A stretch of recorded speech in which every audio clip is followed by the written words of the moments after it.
Hey guys, what is up? Mai here, and today I'm going to be going over an awesome mod called the farming mod for Project Zomboid. Now, I know I've already done a video on this before, but since I've made that video, this mod has underwent so many changes. So basically, it went from alpha to full version now, and it has added so much to the game. So just before I start, I'm going to point out I am running a cheated version of this mod, so it's already given me the most important items, and it's also sped up the growing time of the plants, just for demonstration. Okay, so as you can see at the moment, I've got garden trowels, carrot, broccoli, red radish, strawberry, tomato, potato, and cabbage seeds, fertilizer, and watering cans. Now, all of these items I just listed can generally be found in crates in warehouses or, in kitchen counters, things like that. Now, so they're not too hard to find. Now, there are also a whole heap of other items, this mod adds that I don't currently have at the moment. I'm not going to be going through in this video. But, that includes things like, disease control, pest control. You can actually, make items to help your plants grow and help protect them from disease if they succumb to it. There's also things like bacon bits, mayonnaise, and, you can make a whole heap of different food recipes, with all of these extra vegetables and fruits added to the game. Now, I'm not going to be going into 100% detail in all of this, so if you're ever confused, if you ever want to know more about something, check out the forum post at the Indie Stone, which I'll put a link to in the description below, and you guys can actually read through that for yourselves and, find all the details, find all the very fine specific details out. Okay, so we've got a few things to do before we get started, or before we get our farm up and running. We need to have water, which we have, and we need to have our gardening trowel. So once you have your gardening trowel, just simply click and it'll automatically, start plowing for you. So, I mean, we really only need one for this, but, I'll make two. Now, you do have to be careful for these as well. You want to make sure that your farm is in a walled off area. So I'm in the park at the moment and it's completely walled off. So, it's pretty safe. And the issue is if zombies walk over your plant, they can actually kill it.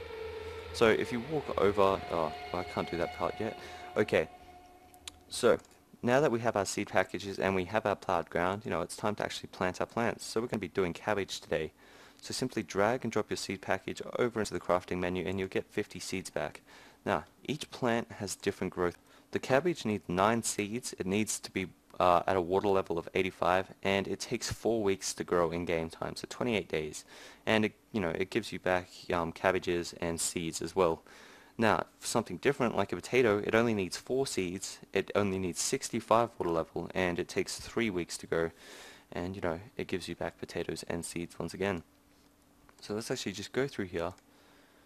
We'll drop off our 9 seeds as recommended from the forum post.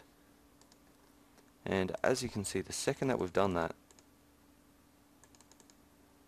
our plants have already come up that they need water. They've got that little icon over them. Now if you actually walk over the plants yourself and hold down E, you can see a whole heap of information. So you can see your title, how much XP you have, and you get XP given to you each time you successfully harvest. And it's variable, it's random. I think it's between 1 to 10 XP, but if you guys want to know the fine information, the fine details about the XP system, once again, check out the forum post. Okay, so see, here we are, we've got both of our plants, we've got seeded land cabbage. Its current growing phase is 1 out of 7, its next growing phase is in 9 hours, and it hasn't been watered. There's also no fertilizer and there's no disease on the plant. Okay, so a few things here. We've got growing phases. So each phase is going to take 10 hours to complete.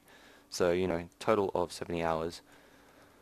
Now, if we want to make sure that this happens as fast as possible and it happens as safely as possible, you have to make sure your plants are watered. When they're properly watered, so for cabbage they need to be at least 85 to properly grow. Their chance of getting disease is really low.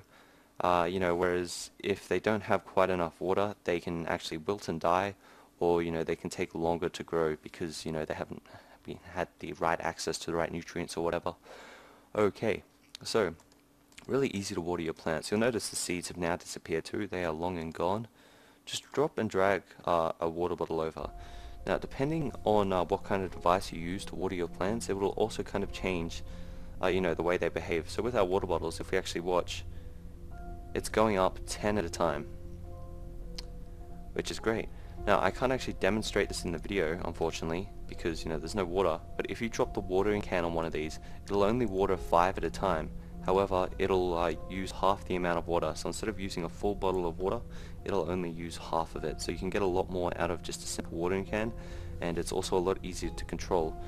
So say, you're really tight on water, you want to stop as soon as your cabbage hits 85 with your watering can. Because it's going up in increments of 5, it's going to be easier to quickly drag and put in your inventory. Okay, so let's drop off one more water bottle for this one here, and we'll let the growing keep happening. Okay, so one of the other items we have in our inventory is the NPK fertilizer. So the fertilizer is great for speeding up the growth of your plants, and it works pretty much the same as your trowel works. So simply stand on the field that you want to plow or that you want to fertilize, and just click. So it's been fertilized once, and as you can see, the next growing phase is now in 1 hour. So if we zoom in just quickly and actually speed this up a little bit until the next growing phase is complete, you can now see that the graphic has changed from those small little yellow dots to those small little green dots. So it is growing, and there is a graphical change generally for most of these phases. So we want to speed this up as much as we can. Now, I will point out there is a limit on how much you can fertilize these plants. If you go past 4, they will die. So we've fertilized it 3 times now, and we'll fertilize it one more time. So that takes us up to stage 3 out of 7. So as you can see, now instead of just a little green dot, it actually has a little bit of a sprout ready and waiting for it. Okay, so with that, we are actually going to have to wait a little while for this to finish growing. We still have another 45 hours left actually. So we are going to run back inside and wait this one out, and I'll come back when they're ready.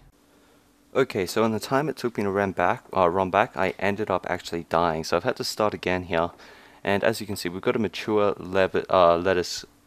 mature cabbage at the moment, I should say, and it's at growth phase 6 out of 7. So we can harvest our lettuce, but that's all we're going to get back from it. So if we wait until 6 out of 7, we're actually going to be able to get back seeds as well. So there you go. As you can see, we just went up to 7, and now we do actually have the seeds that we can harvest, and we ended up getting 3 times as many as we planted, and 1 cabbage lettuce for each one of our seeds planted. So it's really great.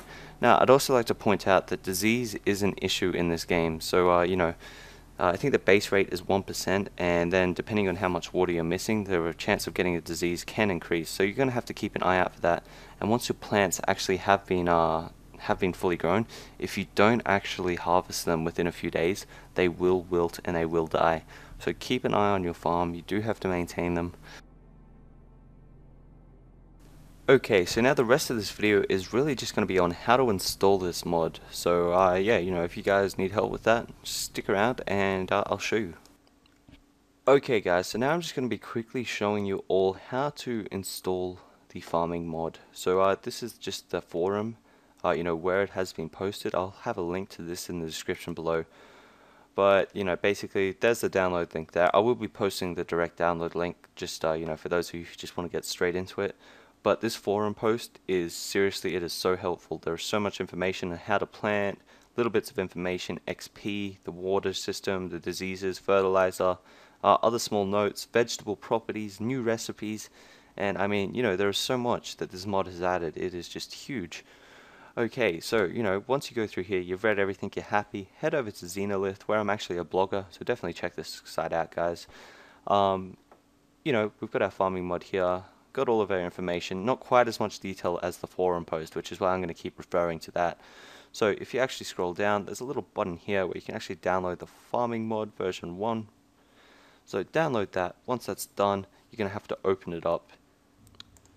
Okay, so mine has finished downloading now. So when you actually open it up, it will look like this. You will have a media folder and a mods folder. Now this is great for people wanting to install mods, because if you look inside your Project Zomboid folder, there's already a folder called media and there's already a folder called mods. So what this means is just drag and drop it over, and when it asks you to merge, hit yes. If it asks you to replace, if you're updating the old version, simply click yes, and it will install. Now just run the game. I do believe you need to make a new save if you actually want it to work and run properly. So if you want to go through and get rid of everything, just go to scripts, delete mod _ farming.txt, then go into media, and this is where most of the stuff is kept. So simply go into all of these 3 folders here. So what do we got? We got texture packs, So what textures do we have? We've got item underscore studs tour farming. Delete all of those. And then we've also got a few tile ones. And we delete all those ones together too. So there we go, that's all that from the mod deleted. Now what else is there? Sounds.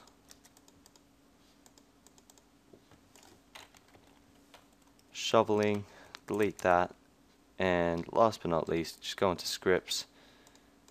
And which scripts are from that? So we got basic farming. Oh, sorry, go into lure. You've got basic farming, farming display, and farming vegetable configuration. So, you know, obviously that went into more depth than it needed to. But if you guys like this video, be sure to give it a thumbs up, favorite, and subscribe. And definitely go over to Xenolith. You know, leave a like for this guy. You know, download it from here. Just, you know, support him. Because he's already working on a farming mod that's adding camping to Project Zomboid. So keep giving this guy motivation to keep giving us awesome mods that make Project Zomboid better and better. Thanks for listening, guys, and I'll be back soon with another video.